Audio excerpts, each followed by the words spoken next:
Olá pessoal, tenho esse exemplo 1 aqui, que é de um circuito de corrente alternada. Eu tenho uma fonte e duas cargas aqui conectadas a ela em paralelo, e ele envolve aqui equações de potência. Então vamos resolver.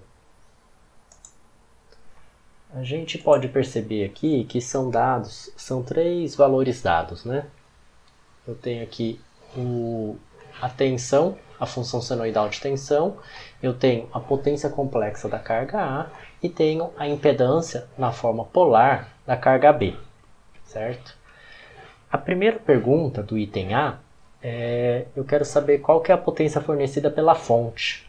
Então, a gente viu que na equação da potência complexa que é de circuito de corrente alternada, envolvem ali fasor de tensão, fasor de corrente em cima da fonte.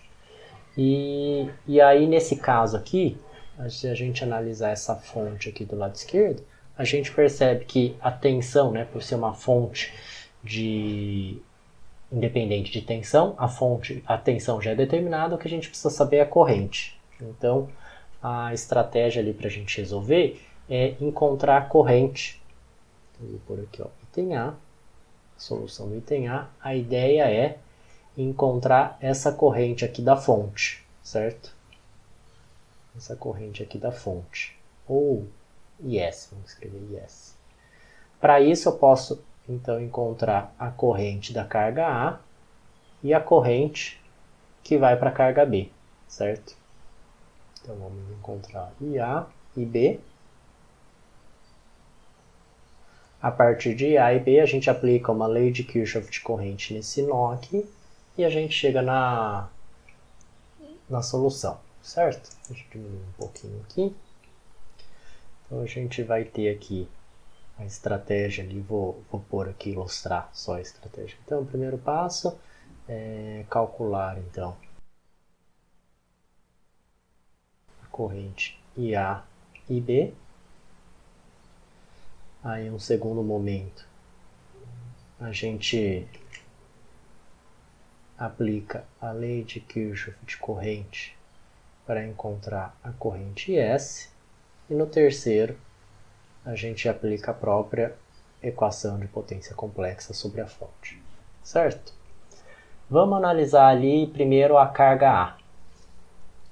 Então, vamos analisar aqui carga A. Na carga A foi dada a potência complexa, certo? A gente vai voltar um pouquinho aqui no enunciado. A gente tem aqui em cima a potência complexa SA. Sabendo que a equação da potência complexa, carga A, vai ser igual ao fasor de tensão sobre essa carga, conjugado do fasor de corrente sobre essa carga, dividido por 2. Então, se eu retornar um pouquinho aqui na teoria que a gente falou em sala, a gente vai ter aqui a equação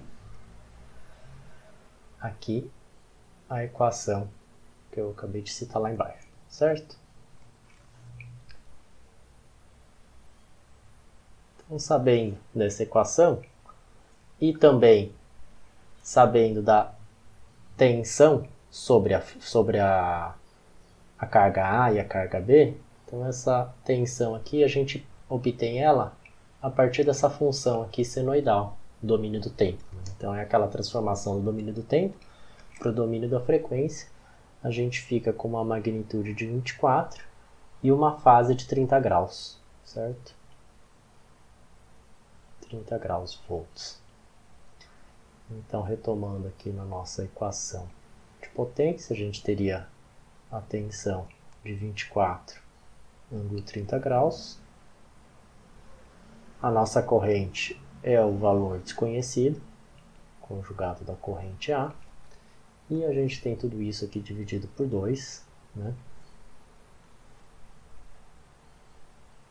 E tudo isso é igual à potência que foi dada, que é o 9,216 mais, dado no enunciado, mais J 6,912, certo? Então, manipulando um pouco, isolando a nossa variável de corrente. Então eu tenho IA conjugado. Então, esse valor aqui da potência, né? Vou agilizar aqui o processo. Eu tenho ele multiplicado por 2, né? E dividido pelo fator de tensão 24, fase 30. Certo? Vou agilizar aqui, né? A gente calcula, faz essa conta, né? Então usa uma calculadora científica ali, faz a conversão polar retangular, faz essa conta que vai resultar em 0,96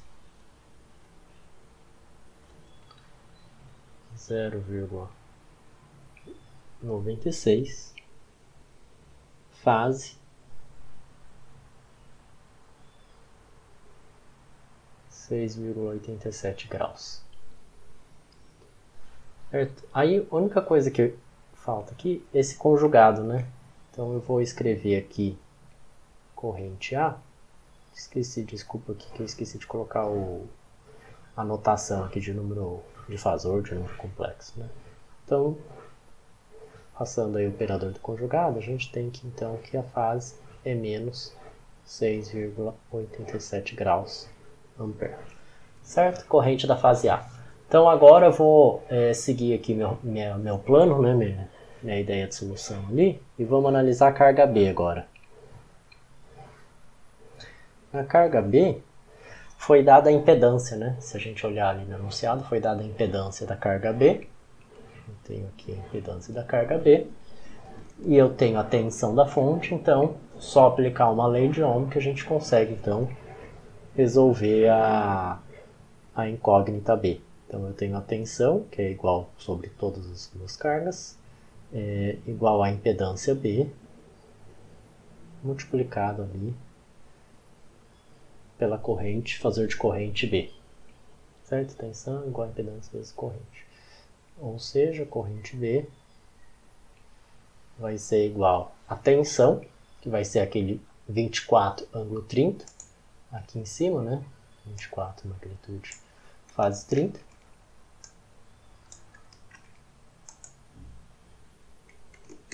Desculpem. 24 fase 30. Dividido pela impedância. E a impedância foi dada aqui no enunciado, que vale 42,426. Onde foi?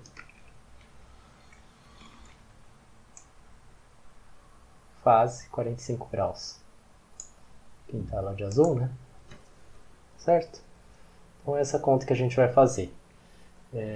Resolvendo essa conta,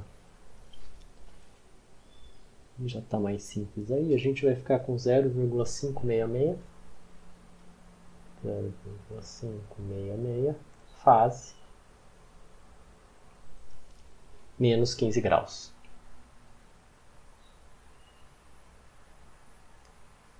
Ampere. Certo? Agora a gente vai então na minha estratégia ali de resolução para o passo 2, para o segundo passo, que é aplicar uma lei de Kirchhoff em tanto de corrente, LKC. Eu não dei o nome do nó, né? Vamos chamar de nó C. Então, vai ser esse pontinho aqui em cima. Esse cara. Então no nó C vai chegar a corrente da fonte e vai sair a corrente das duas cargas. Eu posso escrever ali, chega a corrente da fonte e sai corrente A e corrente B. Tudo isso é igual a zero. Passo ali a corrente da fonte para o lado direito, né? Inverto todo mundo de lado. Vai ser o somatório. Então o somatório ali, a corrente A é esse valor aqui, 0,96.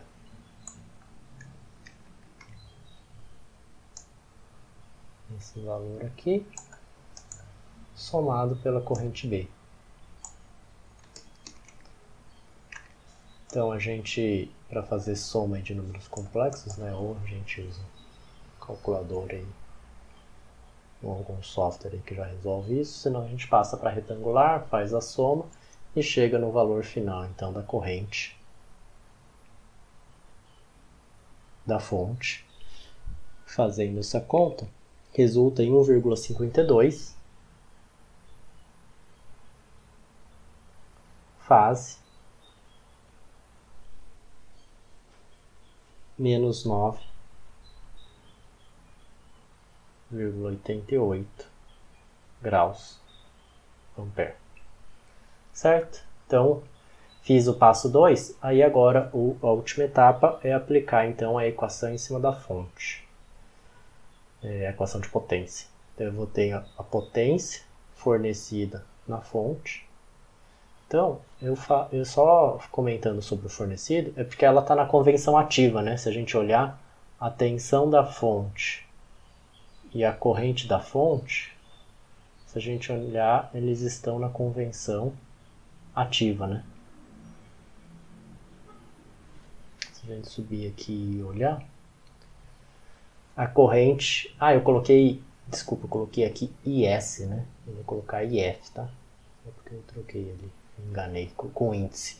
Então a corrente está subindo, né? Então se a corrente está subindo, ela primeiro passa pelo negativo da fonte, depois positivo. Então se ela passa primeiro pelo negativo,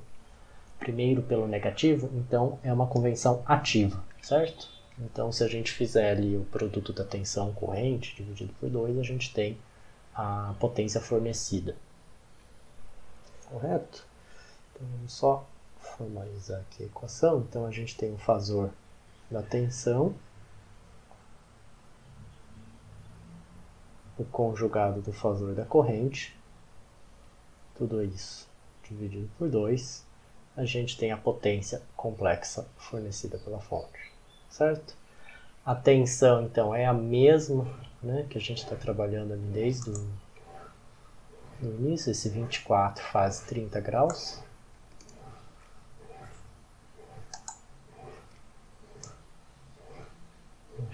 Faz 30 graus.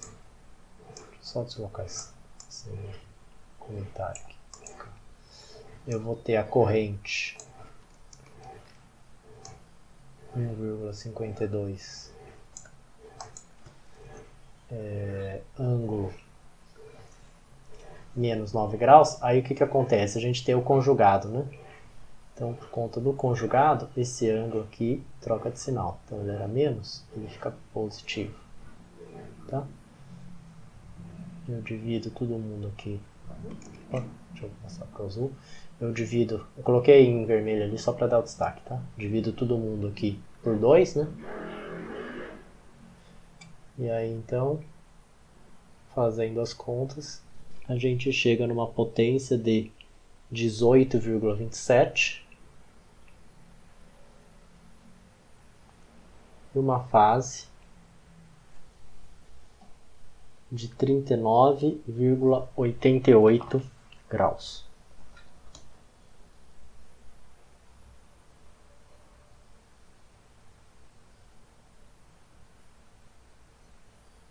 Certo? Ou então, isso forma polar, né? Ou então a gente pode escrever na forma retangular de 14,02 parte real mais J 11,71 parte imaginária, unidade de volt-ampere.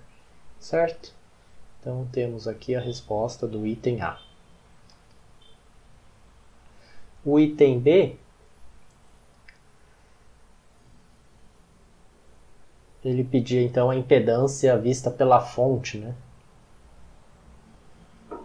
A impedância equivalente do circuito, né? Então eu tenho a corrente e a tensão da fonte, eu faço uma lei de Ohm que eu encontro, né? Então essa equação aqui de tensão na fonte igual a impedância equivalente multiplicada pela corrente da fonte, isola esse Z, né? Então vai ser aqui tensão da fonte dividido pela corrente da fonte, resolve. Vamos pegar aqui são os mesmos dois valores que eu estava usando agora há pouco, né? A tensão aqui da fonte, a corrente da fonte,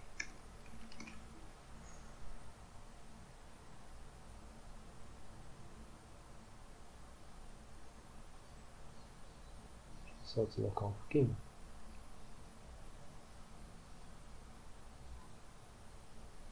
Ficar retinho. Certo? Tensão dividida pela corrente. Então isso vai resultar aqui em 15,79. Fase 39,88 graus ohms. Mas o mais usual, né, a gente representar impedância é forma retangular. Então temos aqui 12,12 mais J 10,12 ohms. Então essa aí é a nossa resposta. Certo? Então aqui a gente responde os dois itens. Uma observação, percebam que o ângulo, tanto da potência complexa quanto o ângulo, então esse ângulo aqui, né? Tanto aqui, ó, da potência complexa, quanto o ângulo aqui da impedância vista pela fonte, eles são iguais, né? Certo? Esse comentário. Então é isso, espero aí que esteja claro e até mais.